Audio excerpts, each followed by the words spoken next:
So the secret to success, and it's very simple. I've spent the overwhelming majority of my adult life around very successful people, photographing them, spending time with them, and you get to know people. The thing that everyone seems to share collectively is this lack of fear in that failure is not really a thing. To me, the absence of doing is the definition of failure. So to do is not to fail. Whatever it is in the traditional model of what people think failure is, like I tried something and it didn't work out, that's a success right there. Right. So not being afraid of failing to me is to do. So as long as I'm doing, how can it fail? I'm already Right. successful by doing. This is Going Rogue, and I'm Jill Demling.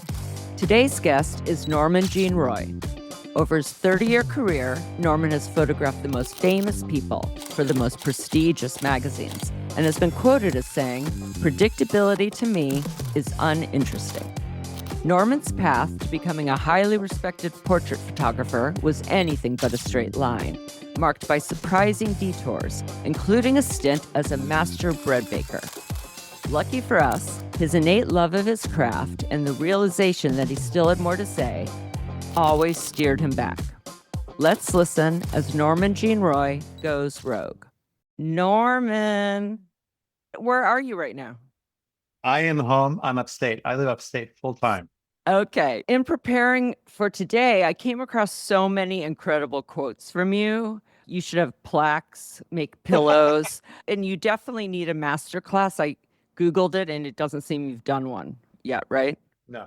You need one. These quotes tell such a huge story, and we kind of just forget the simple things. So, this first quote you say, "I got into photography largely because I've had and still do have this long-standing fascination with the human condition." What is it about the human condition that interests you? I think that the age-old question for everyone having this human experience, this journey that we're all individually having and collectively, I think is to try to make sense of like, why do I exist? What does this mean? What's the meaning of life, right? So I think artists or creative people or whatever you want to call us have a unique position where they can use their medium as almost a way to leave cairns down their trail to kind of revisit and try to make sense of it. And I think photography in particular, portrait photography and what I do and what so many photographers do outside of fashion is it's a medium that allows you to kind of peer inside the soul of a person temporarily and take that moment and just leave it on your trail to revisit later, because you don't have to understand everything at the moment that you're experiencing it. But the unique part of photography, which that's my addiction to photography, is that the ability to revisit things later to see if I can make sense of today with what subconsciously I may have responded to or realized in the moment, but didn't have the intellectual sophistication at the time or whatever it is. I think that we respond creatively on an innate level. And sometimes it takes a while to articulate what that means. And photography has this unique, it's a medium that's unique in that it allows you to revisit things later with a different maturity to try to make sense. A big part of the process before I went into baking was I spent a good 4 years of my life revisiting every single frame I ever took, which was in the millions of photographs.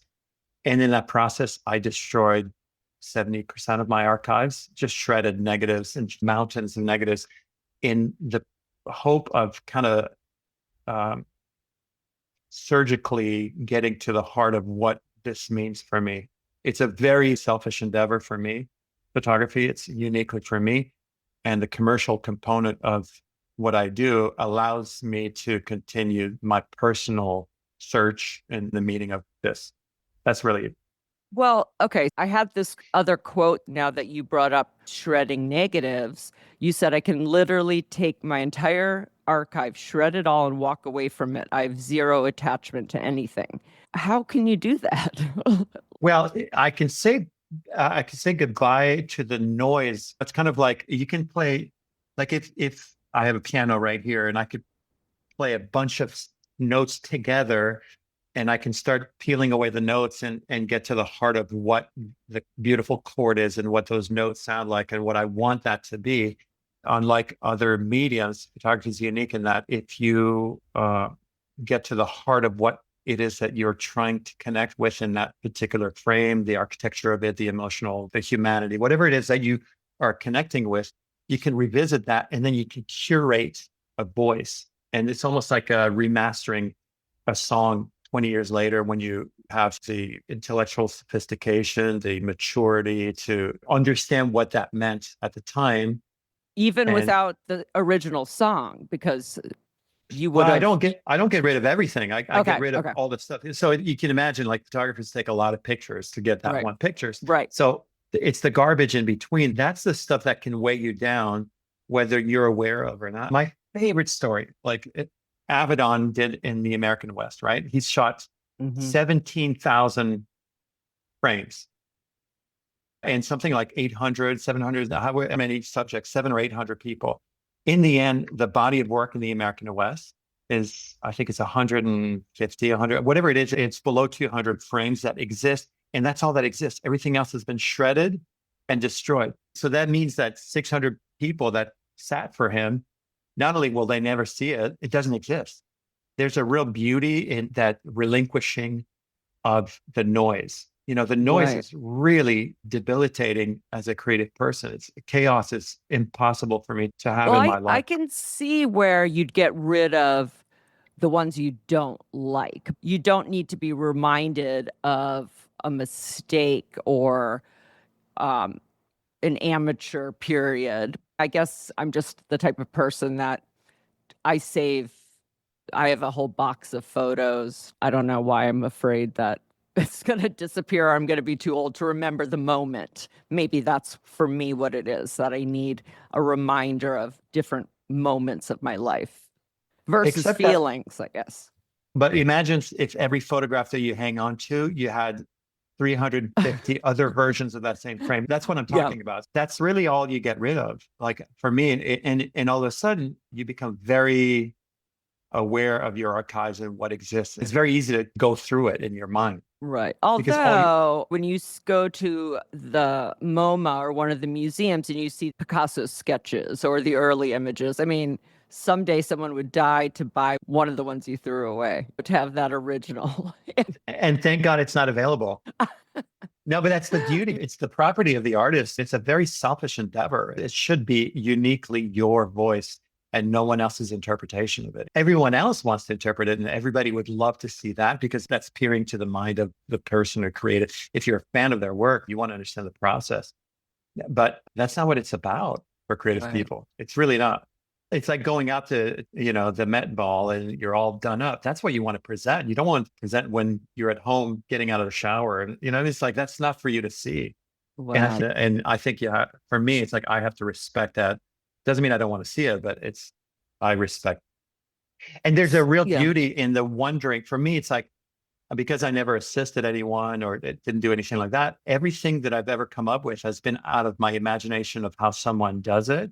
And so there's a beauty in the wondering in that sort of like imagination that I think is removed once you say, oh, this is how it's done. It's kind of like, oh, I wish you hadn't told me. Right. Now, while we're thinking about all the frames that didn't work, when I'm on set and I hear you or Annie say, I got it, we got it, and nothing has changed in the dress or the hair and makeup, do you just feel it when one facial expression or one tilt of a head, do you know what it is, or do you just know I just saw something through my lens that is important? I think, and certainly Annie is the master of this, and Cartier-Bresson and many other photographers, Stephen Klein. I can take any pieces of their work and I can articulate and break down why it works and why you're responding to it, even if you don't recognize it. But most of it has to do with the intersecting lines and where that connects to this and where this meets right here. There's the mountain that comes out of it. And all that stuff happens on subconscious level. I would say 99% of the time, actually in camera. Sometimes if it's not in camera, I presume that Annie, like myself, have the ability of accumulating the gathering of assets. So when you're shooting, you always see it finished in your head. And then you see the parts that you have to put together. And sometimes you get it. And sometimes like, okay, I got part A and now I got to work on part B. But in your mind, it stays intact. So it's almost like you go through it. Okay, I've got that one. And then you take that picture and then it fits inside. And this is happening live in your mind. So when you go, you Wow. got it, it's because you got all the parts necessary, whether you got it in the frame or whether you got all the parts and you know what you're going to do, or you got the parts necessary to do what it is that you have in your mind. But I have to assume that all of them have it finished in their head while they take it. Right. I've experienced being on set with different photographers, and I get the impression that they don't know exactly what the picture is until it happens. And then they're like, this is it. You know, Marie Antoinette, that cover wasn't supposed to be the cover. Kirsten was actually walking to change clothes, and Annie just said, look at me. She was just watching and she saw something, and that ended up being the cover. It wasn't even a planned out moment.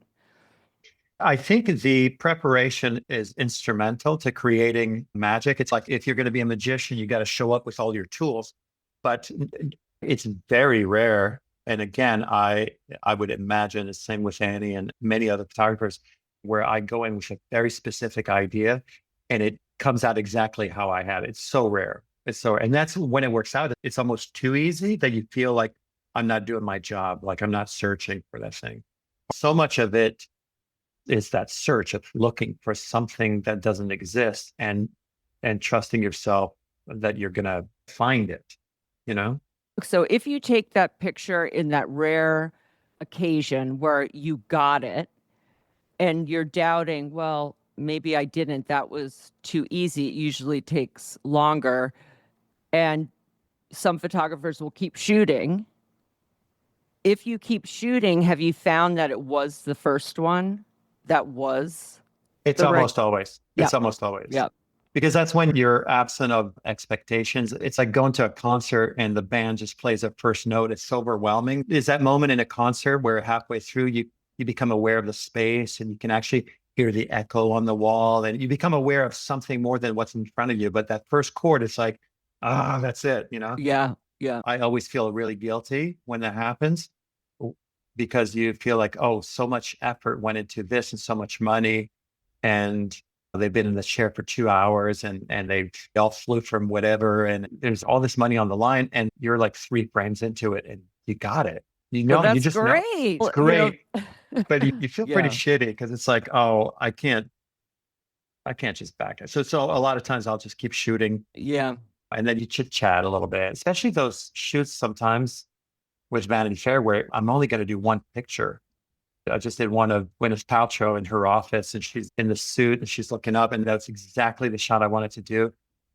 We spoke to her before. I sold it hard, but she agreed and she stepped there and it's like the first frame was great. I think the frame that ran in the magazine was like the third or fourth picture I took. Oh my And God. that's it. There's no work done. That's very few and far in between. Right. The second quote will lead us into Little Norman. This is just so mind-boggling to me. Okay, you said, I give myself full permission to change the course of my life at any given point, so long as I stay at 100%. I go 100%, 100% of the time. Now, that is such an amazing gift to give yourself, and I do think it's so important for anyone listening, younger people especially, to try to give themselves that freedom. For me, I was at the same place for 20 years between fear or comfort, or even when I went into college as a math major and I was on my way. That was my plan. I'm a planner. That was my plan. And then it gets to number theory. I can't do number theory. I call my mom. I say, I can't do number theory. She goes, well, what are you going to be, an accountant or an engineer? And I said, neither. She goes, then why the hell are you majoring in math? What do you like? I said, I like to paint. And that decision sounded so logical, but it was still hard. Then I'm thinking about the wasted time, not the change of my future, right? You can get overwhelmed by a change, even if you know it's the right change. So, how did you develop that way of thinking? Because I'd imagine it would have started in childhood. Uh, I think I was probably lucky in that I don't remember a time ever in my life, even as a child, where it wasn't like that for me. I'm not afraid, generally speaking, of anything.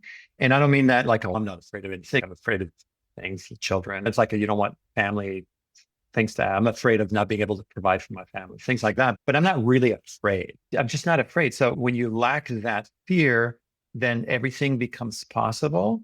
And your zest for exploration is alive and thriving in that space. I never quite understand backup plans. It's something that people, like when I first started photography, I was 21 or somewhere like that. And I'd studied architecture Mhm. and people always ask you, well, what if it doesn't work out? It's like, what do you mean, what if it doesn't work out? I don't even know what that means. Why would it not work out? That's what I want.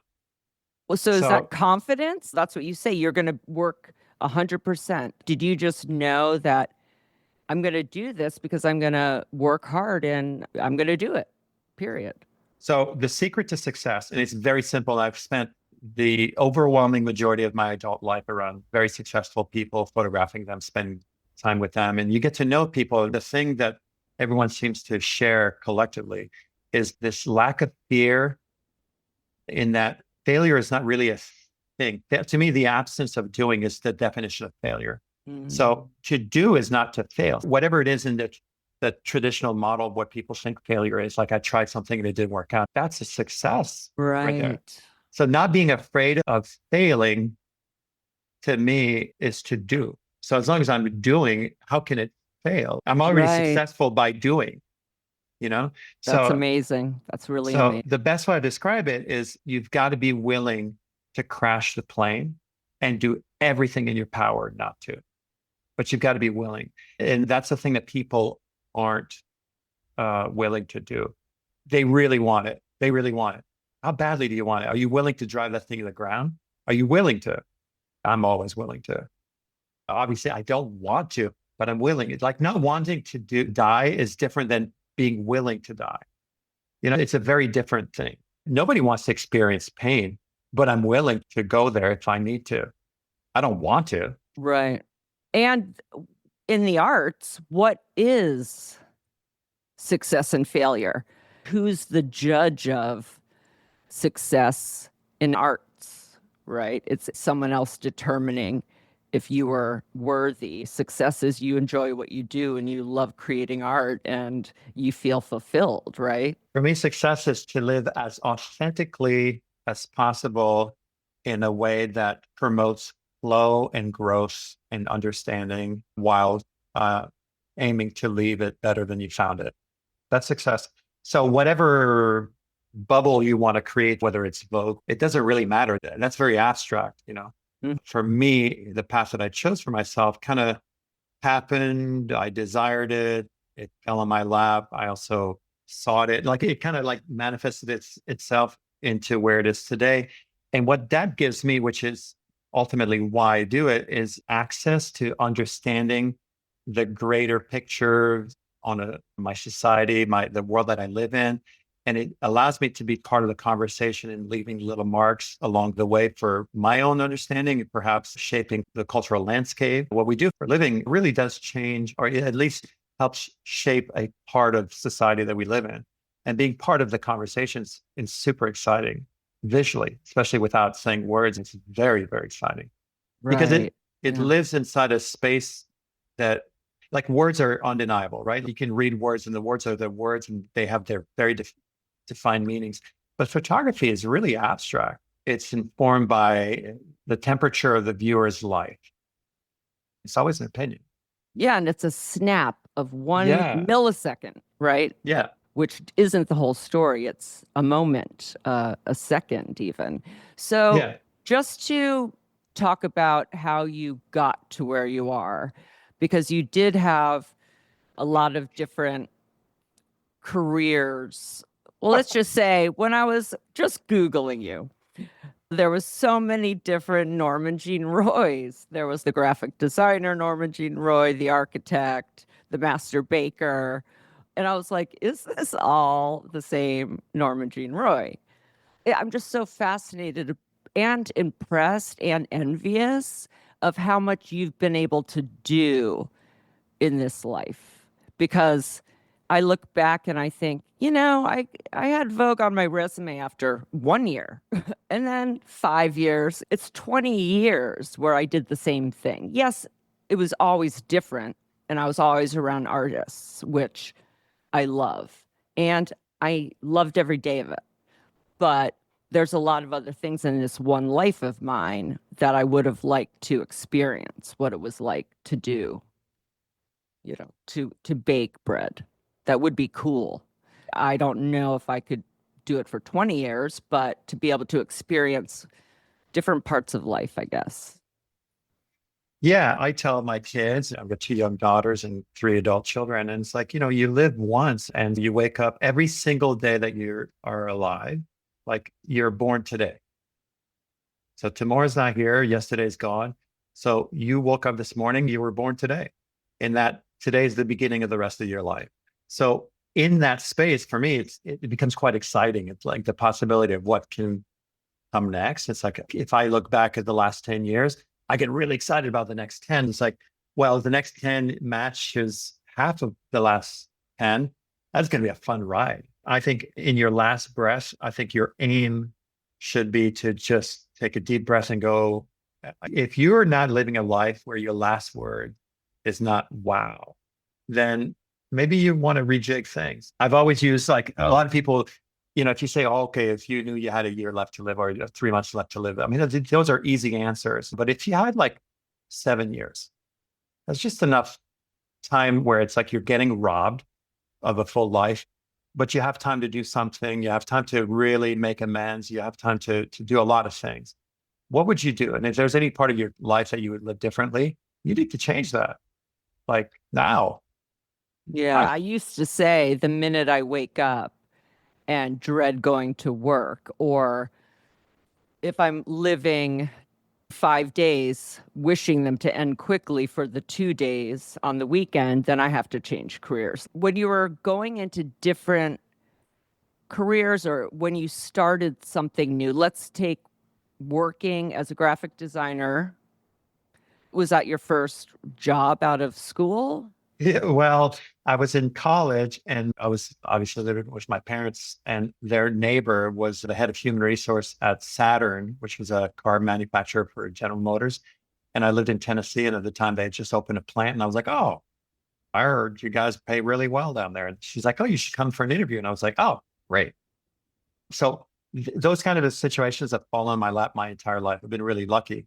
But I've also said, hey, I heard that you guys pay really well. It's, what I mean? Like where people wouldn't even say anything. So yes, I worked as a graphic designer for a few years. And it was that time that I discovered photography. I was dating this girl and she was a local model. And it was one of those like, got some test shots from a local photographer and she was really upset about it. And I was like, oh, I could do better than that. Went into the store and bought a camera. We drove to Florida, took pictures of her for the weekend, and that was it. I came back and I think I quit my job within a week. I was hooked From that experience. from But that you experience. had been into photography earlier in life, though. Yeah, I was a part of the yearbook photography team, but growing up in the 70s and 80s, like photography was this thing that dentists and doctors did on the weekend. They bought a really nice Canon AE1 and took with a really long lens and they took pictures and they looked professional. There's no one in my family that's creative. There's no artist. My dad was a computer programmer. There's no one in my family that is creative. So the idea of making a living in the art is it's not even a language that you spoke. You just need to even consider that as an option. I mean, But for you many, felt something. You felt something when you were taking those pictures of your girlfriend at the time. I think I became addicted quickly to the instant gratification of the do-over that photography offers by being able to go, no, no, oh, let me try it again. Let me try it again. That's sort of like quickness and the speed at which you can fully realize an idea. And that speed is really intoxicating as a photographer. At least for me, all of a sudden, it was the ability to solve really complex things in milliseconds again and again and again until you felt that you had something that resembled something that in your soul you felt a connection to. Mm. It's almost like going through like a treasure chest, and all of a sudden you go like, ah, that's it. That's what I was looking for. And then And what that's did your parents say though when you said I'm quitting my job? uh, for years, my dad, yeah, because even when I started photography, it was years of struggle. I mean, quitting photography, like I quit it several times, and because I started in Nashville, Tennessee, at a time where that was not what it is today, and like New York City from Nashville, from where I was, my age, and before the internet, before Of like cell course. phones, all that stuff, it was a world so far away that you didn't even know whether it was northeast, west, or south. So it was a long, long road. And there were some instrumental moments during that journey where all of a sudden this person comes into your life and opens this door and you just go, oh. So there was these really pivotal moments that changed my life. But it was a long road to all of a sudden getting some really big breaks. So take us from this point to New York City. I mean, you've said that getting that contract at Vogue was the pinnacle of your career. What were those pivotal moments that got you to walking into Condé Nast and meeting Anna? Oh, too many to count. I couldn't isolate one. I think it's a sum of like a bunch of pivotal moments. It's just a bunch of doors that you Mm. just knock on and someone finally answers and you walk in and they go, oh, you should open this door here. And they open that door. And it's just, if you just put yourself there and you want it and you do the work and you remain curious and you desire to grow and you're unsatisfied with wherever you are, the best thing that could happen to you is feeling like you have imposter syndrome forever. That's what a gift. Hmm. I still have that probably more today than ever. I remember the first time I met Anna for sure. I mean, I know which chair I was, which cartel Hmm. chair it was, and it was Yep. back in Four four Times times. Square. Yep. Yeah. And I remember that office like it was yesterday. I remember the pen picture, like it's clear as day. Everyone remembers their Yeah. first time meeting her. It's or they have PTSD and it's all a blur. But most people remember what they wore, exactly the conversation. I mean, I do. In hindsight, for me, if there's any regret from that time in my life, and certainly my contract days, is I just really, truly lacked the maturity to understand the scale of the opportunity. I mean, I understood it, but I didn't understand it with the appreciation that I have today. Like if I was given that opportunity today again, oh, it's such a different. Well, I want to talk about those Vogue years the first time around because that's when I was there and we worked together. You said how you remembered meeting Anna. What was your first assignment? Like, did you get the contract right at that first meeting, or did you have a few assignments before Well, that happened? I'd been doing front of the book with Ivan for a few years, and stuff would come in, and Ivan would say, "Oh, Anna was like, who shot this?" kind of thing. And it was right after Herb died that Right. she brought me in to talk about the bigger picture. But by then, I'd probably done a few dozen assignments. But when I came in, that's when discussions started. And I think my first big assignment of my contract years was with Phyllis. And then I started working a lot with Phyllis. Was that a lot of the theater pieces and real people? Yeah, and it was everything. I think it was Carolyn Murphy. We did that on the beach in LA long, long time ago.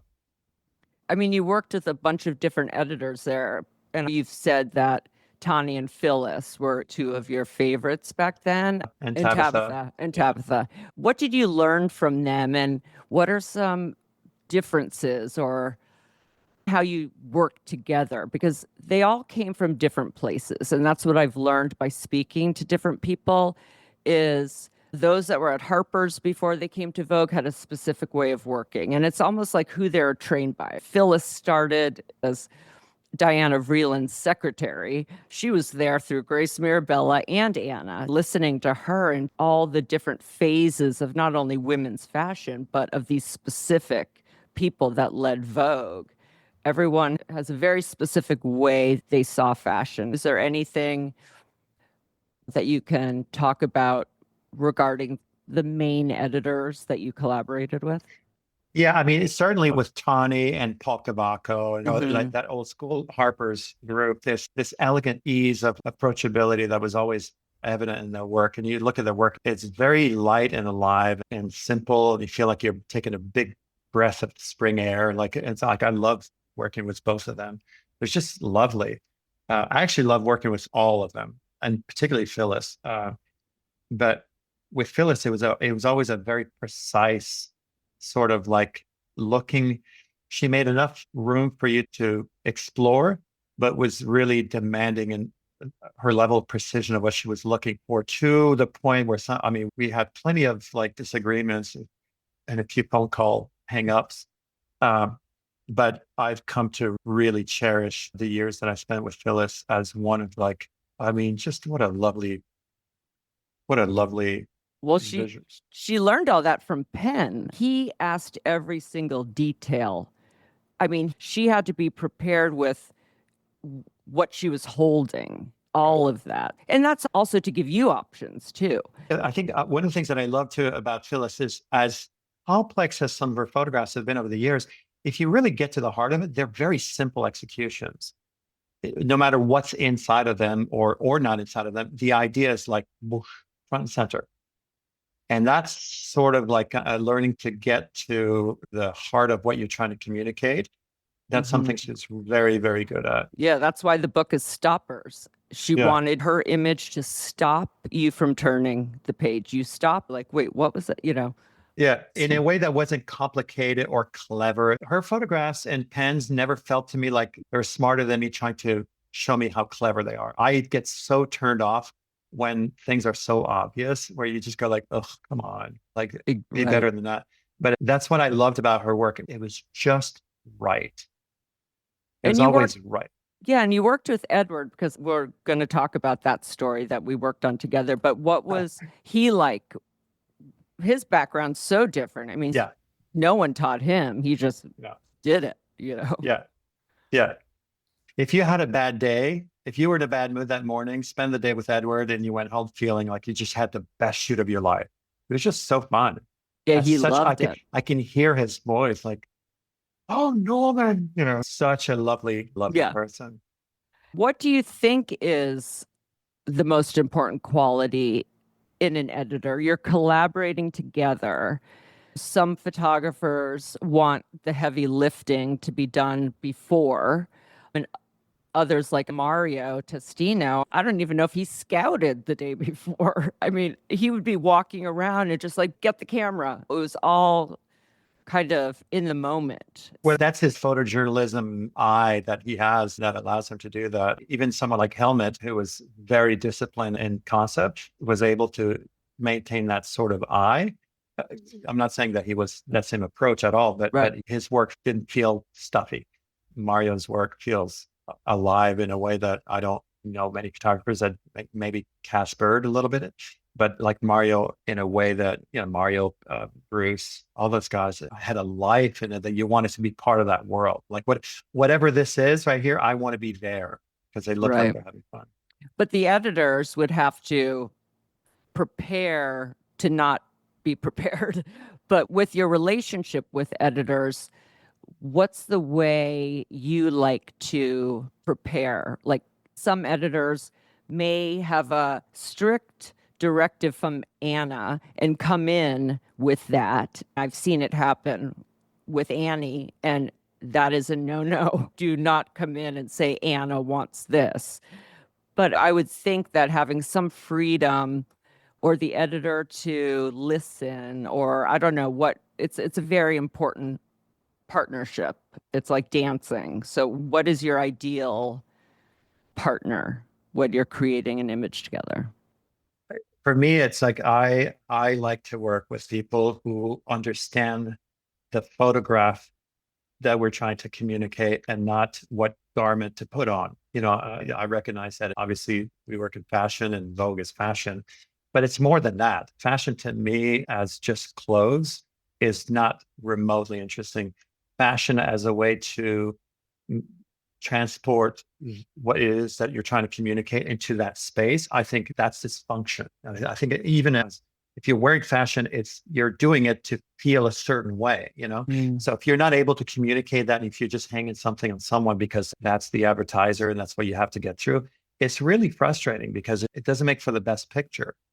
And I think more than ever today, our hands are tied in a way that I've never experienced that ever in the last 30 years. And that's the thing that a good editor is able to cut through that. They're able to get that piece that everyone wants, but we're the ones that got it. That's when you feel like you're doing something really good. Because the wrong garment will absolutely ruin a shot. No, I definitely have PTSD remembering the Phyllis and Annie fights on sets. I'm just like, yeah. But I know when I was at Vogue, we'd have these big fashion features meetings or fashion meetings where the choice of the photographer would be made. Usually, Anna will assign the stories to the editors, and then the editors a lot of times have a say in who they want to shoot it. I'm sure there was a time that you felt like I could do that. Like, why am I not being given this story or a cover? I remember talking to you during those days. I mean, now you have loads of covers, and one of my favorite ones, the Anya Taylor-Joy for Vogue Hong Kong. But did you ever feel like you were put in a box? I mean, it's like every once in a while you see something that I would have loved to have gotten because I know what I would have done. It's never so much for me. I wish I'd done that so this way I could have a cover or something. It's like, oh, I know what I would have done with this assignment. I mean, it's so much fun to do covers because it's a different sort of pressure, which I really love.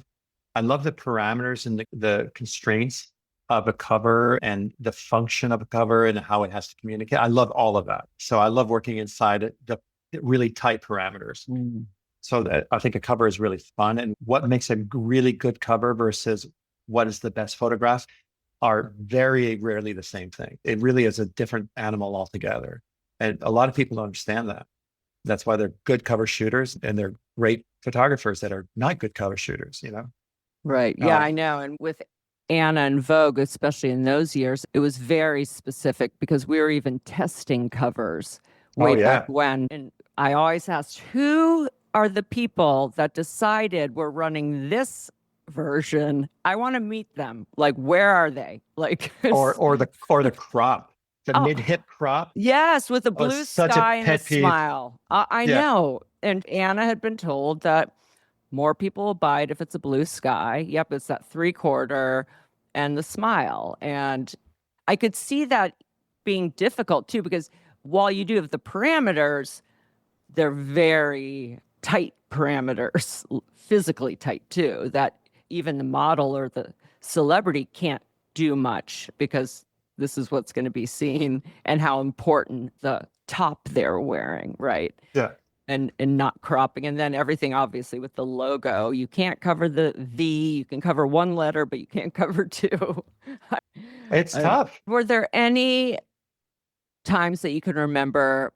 I'm sure there are some where like an image was killed or when a photo was chosen that wasn't the one that you intended to be the image, even within a story. Or I know that even after we received the retouched images, there was additional retouching going on. Make it bright. Lighter. Yes, one of these situations with Annie, where we had photographed Julie Taymor and Anne Hathaway together for a play she was doing, which was incredible. I can't remember the name of it, but for some reason, Anna did not want Julie in the picture. And we only shot them together because that was the piece. And she took Julie out of the image. And I remember when that happened. Yeah, I think as I've gotten older, and again, that's the luxury of photography is that you can revisit things later for books and exhibits and all that stuff. And it almost doesn't really matter what ran. Aging and like kind of letting something mature has a great ability to get its own life again. So it definitely doesn't bother me anymore. I mean, it's not that I don't fight for it, and it's not Of that I don't get course. frustrated, but it's like, what do you need? Like, I understand. It's like, this is what you need, and you're trying Right. to sell units. And I think it's irresponsible for creative people to paint other people into a corner that have entrusted them with the responsibility. And, I mean, it's like, I get it. I get it. We're all artists and we all think what's right is right. But at the end of the day, it's like someone is like hiring you. It's your job to solve it for them. And Mm, if this is how they need it solved, you got to meet them somewhere. that's Think the about it. business side of it, Yeah. the Yeah. business side of it. Yeah. So you So you that did that doesn't bother me. you did a lot of different types of shoots at Vogue, the fashion fund portfolios, athletes, the politicians. I have two of the athletes that I sleep under every night. I have your Novak Djokovic on one side of Yeah. my headboard and the Amare on the other side of my headboard. They've Yeah. always Yeah. been there in whatever apartment I've been in. Um, do you have a preference between actors, theater actors, athletes, politicians, or is that not what it's about? I don't have a category that I prefer now. I think that for me, it's social relevance is what I'm always after. And how does it fit in the overarching arc of my own personal journey? And what does this person mean in the times that I'm living in? What can I contribute to this? What has been done of them? How can I do something different? Whenever I photograph someone, the first thing I do is I look at everything that's been done. And if I don't see something that I have in mind, I get really excited because it's like, oh, good. Sometimes you find something, it's like, ah, exactly what I was going to do. It's like, oh, now you got to go back to the drawing Oh, board. That's pretty yeah. crushing, especially And when then you have something you're really excited about. It's like, oh, Annie's done it, or someone's, my, whatever. and has there been someone that you would have said no to shooting? It could have been that you've seen they've been shot by everyone every different way, or you just personally don't care for them, or like how do you kind of get over that in your head and be able to see something and taking all the emotion out of it? For me, it's never the person or what's been done or anything. It's them with who's the editor, who's the magazine, what is it for, how much time do we have? And that's ultimately what determines. So like I may have the opportunity to shoot someone that's wonderful that I haven't shot, but if the editor is terrible for bad magazines, I'll say no. I turn down stuff all the time. That is just not the right ingredients. Are there any favorite shoots that you've done for Vogue? I know one of them you've said in an interview I read was that new generation shoot we did with all the different actors. Well, it was kind of the new theater actor Aaron Tveit, who is like major now. At that time, he had only done a few things that were well known on Broadway. And then we had Sam Worthington and Aaron Paul. I love that picture. It For was him, with Raquel, right? yes, Yeah. yes. And then we did the two new athletes that came to New York, the Knicks player, That's right. Danilo, yep, Yeah. Danilo Gallinari, and Mike Delzato, who I ended up having a fling with after that shoot. Of Did you? course, that was a tough shoot to cast just because we were trying to look for one person who was really the up and comer that was going to be a big thing in each of these different categories. And when you look at the shoot, it's almost like each picture was a different shoot. It was unique to the person. And when Yeah. the violinist is Yeah. playing and she's in the tree, Yeah. what did you enjoy about that? Those are my absolute favorite kind of shoots when you have like one or two shots like if you do them two pictures a day, oh my God, it's dreamy, especially if they're two, not like two pictures of the same story of the same people, but like two individual photographs in one day and you do one in the morning, one in the afternoon. Those are my dream days because you can put all of your capital and all of your momentum into that moment. I think of a photo shoot as a pie chart. The more pictures you have to take, the more you cut out of that pie chart and the less each photograph is in its value. So when you can go in and just do one picture or two pictures in one day, they're always so much better. So much better. I mean, we used to do 2 days for cover all the time. One day I was just know. cover, and the next day was just inside. If you did more than 4 pictures in a day, that was bonkers. Now it's like 10 shots. You're just going to get a lot of pictures, but not much of a Right. shoot.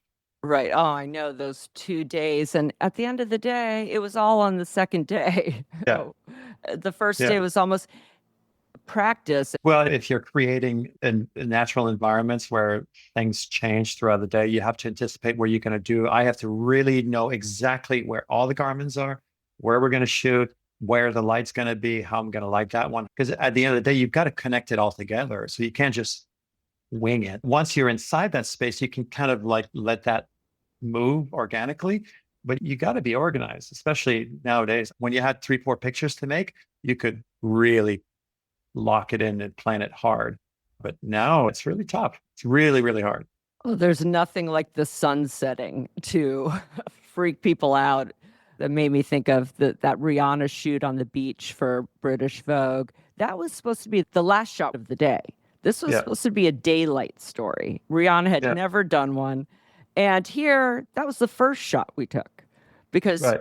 all day it was like something was wrong with the hair, whatnot. It's like, we have 10 minutes till the sun is gone. It's the worst. And there's nothing worse, especially as a photographer, when everything is perfect. Like I just recently had, I don't lose my temper, but on this particular shoot, I was kind of like, I don't care if the subject is ready. I need them here now.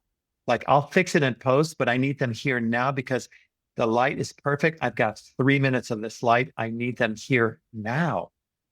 And it's like, yeah, I that's know. frustrating. I had to pretend I was getting a phone call from Edward. He's down at the beach. They're all waiting. I'm up at the top waiting for Rihanna. And I just pretended to be on, picked up my phone.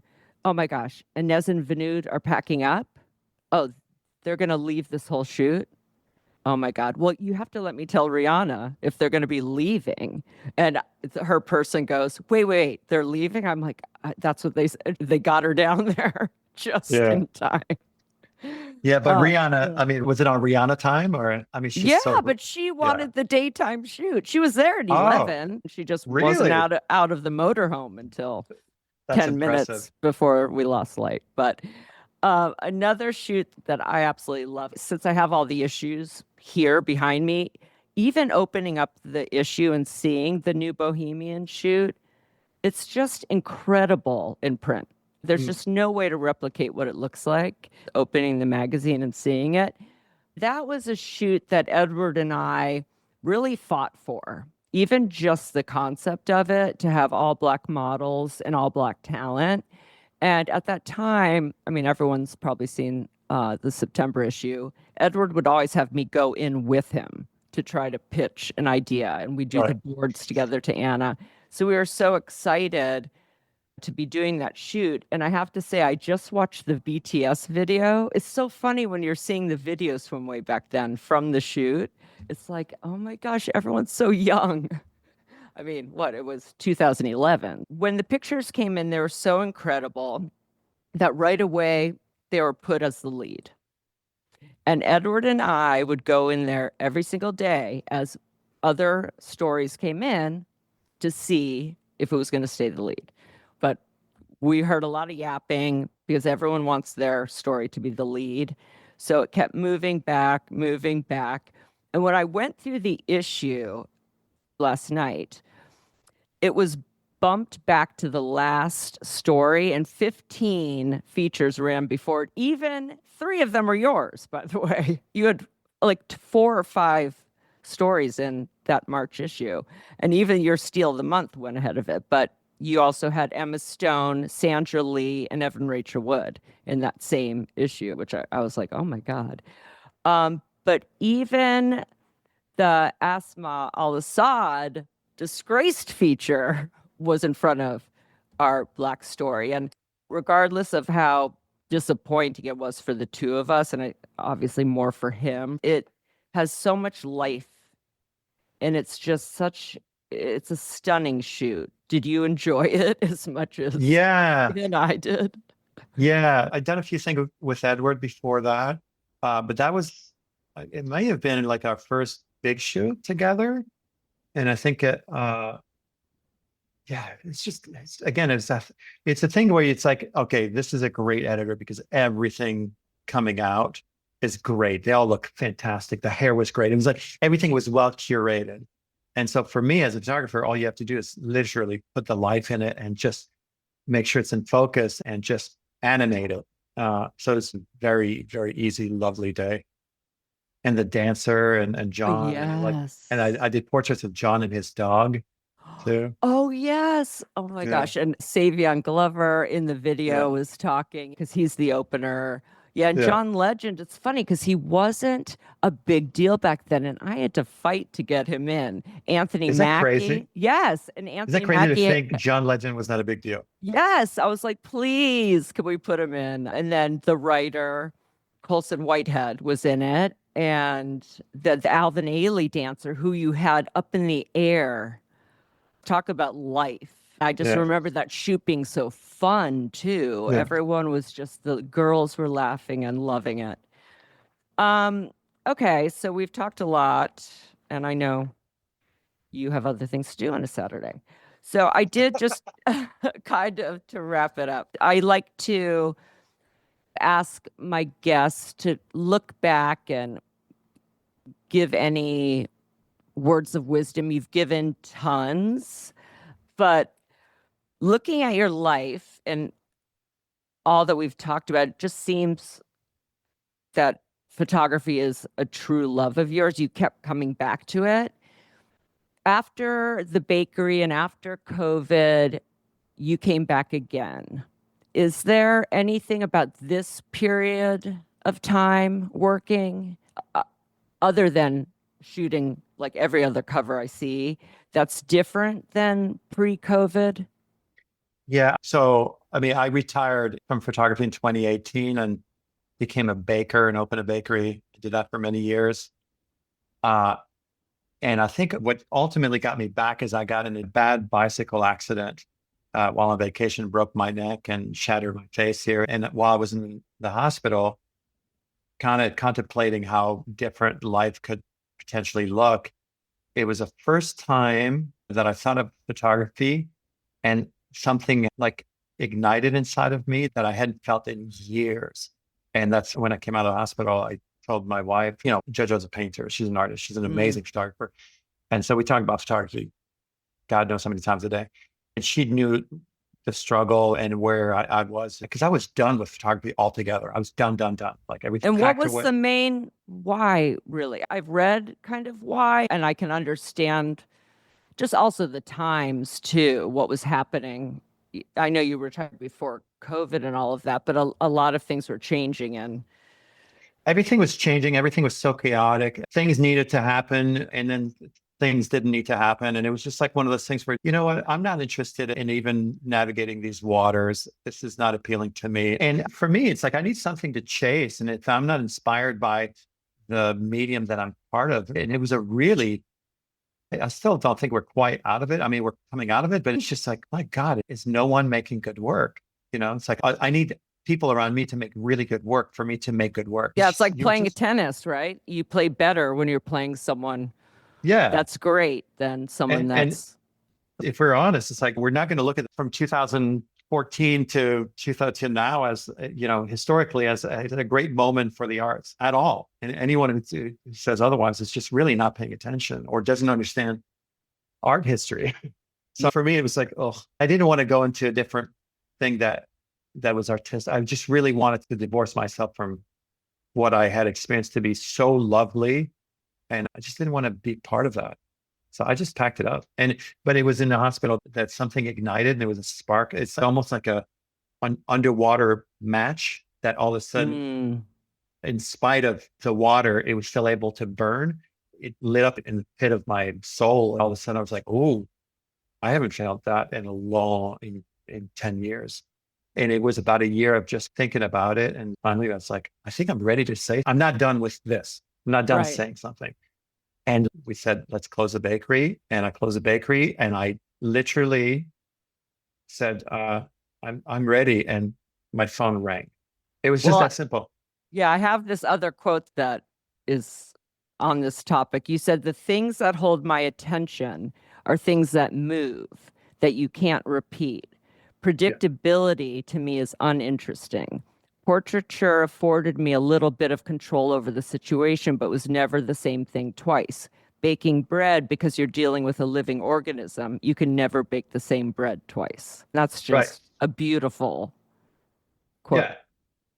Yeah. Yeah. It was amazing how parallel, in photography, my training, it's in the entire art. Like I processed God knows how many tens of thousands of rolls of film and printed probably millions of prints. So it's like the alchemy of photography and the alchemy of bread making. The parallels were amazing, even down to the temperatures were similar in that Wow. that kind of captured my imagination. And because it was something that I didn't quite fully understand, and it was this moving target, it kept me very interested until you master it. And then it's like you deal with the production minutiae and that sort of and the strict schedule, which is as an artist or as a creative person, it's like, whoa, it's like the antithesis of who we are. And the inability to save yourself in that if you miss that window with a starter, then it's another 24 hours before you can do it. Whereas if I Mm. miss that picture, if there's a weather day and everyone's available tomorrow, we can make the same shoot. Whereas if I lose my batch of bread, it's another week before like it's 3 days lead up to it. So that's sort of like strict and the profit margins being so small and that And loss and the it's amount just you have to brutal. produce, Oh yeah. you have to produce to the demand. So then it becomes what was Yeah. this incredible experience. Well, More, and you were asking me earlier, it's like, how does that change this second chapter? That's what I'm wrapping with. The bakery experience made me so humble and grateful for this extraordinary opportunity that I have in this place that there's an army of photographers I would kill to be in these shoes. So it's like, it's not lost on me. If anything, I am more aware of it today than I ever was. And that's why, like when I said earlier, I wish I had the maturity back then to mm, appreciate just the scale of the opportunity. Uh, Anna's relentless, what's the word I'm looking for? She's so loyal in a way that in this industry, I've really never say what you want about the dynamic of the industry and all that stuff and the politics and what you hear, what you don't hear. But my experience has been like she's the most fiercely loyal person I've ever met in this industry. The amount of respect I have and the humility I have for what she's done for me, it's like mhm. I'm so grateful. So like this just chapter, I'm so profoundly grateful for being able to knock on the door and the seat's still available. I had a friend of mine Right. who said to my wife, because it's like you don't know. I had a conversation recently with Hugh Jackman. We were shooting skeet at the friend's property. We hadn't seen each other in some while, so we were catching up. And I was telling him because he's really interested about the bakery. And I said to him, and I had just gotten back to photography. It's like you never know if you're going to knock on the door and people will be like, "I'm sorry, come again. What's your name? Can I help you?" Because Mm. I don't really know where I am in the business. It's not something that's important to me. And because I operate on the imposter syndrome frequency, I think that no one knows who I am. And I like operating there because it makes me work hard for it. But I Mm. didn't know whether I would knock on the door and people would be like, oh no, man, we've moved on. I don't even know who you are. Uh, and when I knocked on the door, people were like, are you back? It's like, okay, here's what I got Yeah. for you. And a friend of mine who was the art director at Details magazine during my contract days said to Jojo, it's like, we left a seat at the table and no one dared sitting in it.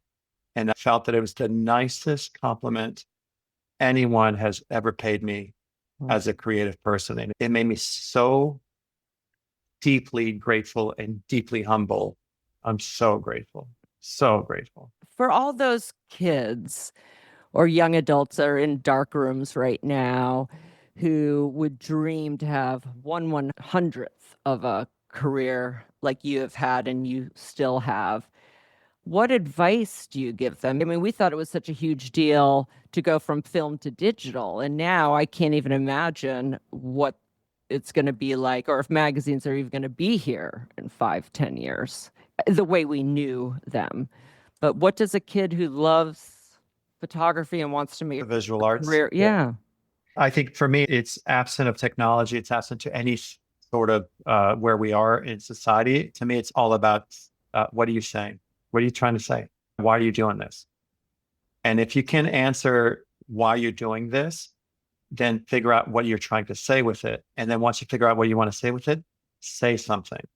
To me, those are the criteria. That's all I care about. That's the authenticity of the message. If it's authentic, it's because you're saying something. Like say something, anything, say something.